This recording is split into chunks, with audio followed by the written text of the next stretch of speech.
ఒక step sir. Okay. ఇటీవలే కన్నడలో అఖండ విజయం సాధించిన వీరచంద్రహాస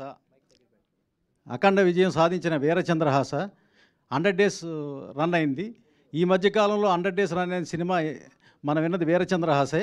దీన్ని తెలుగులో Kanchi Kamakshi Kalkatta Kali creations, JSK entertainment limited, Ravibasur studios, Omkar movies తెలుగులోకి తీసుకురావడం జరిగిందండి. ఇది ఒక భారతీయ నాగరికత సంస్కృతికి సంబంధించిన యక్షగానం అనే కాన్సెప్ట్ మీద నడుస్తుంది. వీరచంద్రహాస సబ్జెక్ట్ అందరికీ తెలిసిందే. ఈ యక్షగానంలో వీరచంద్రహాస ఎలా ప్లే చేశారు అన్నది ముఖ్యమైన ఇంపార్టెంట్. అలాగే రవిబసూర్ గారి గురించి నేను చెప్పాలని అవసరం లేదు. రవిబసూర్ గారి గురించి నేను చెప్తే చాలా చిన్న విషయం అవుతుంది.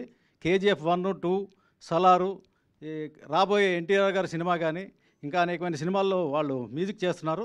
ఈ సినిమాకి ఆయనే డైరెక్టరు, మ్యూజిక్ డైరెక్టర్ కూడా. ఇంకా ఆయన డైరెక్షన్లో ఇది మొదటి సినిమా తెలుగులో రిలీజ్ అవుతుంది.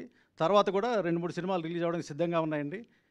తప్పకుండా ఈ యక్షగానం మీద ప్రిపేర్ చేసిన ఈ సినిమాని తెలుగు ప్రేక్షకులు కూడా ఆదరిస్తారు. కంపల్సరీ ఇక్కడ కూడా మంచి విజయం సాధిస్తుందని, వీరచంద్రహాస విజయదరాసం ఖాయమని నేను అనుకుంటున్నానండి.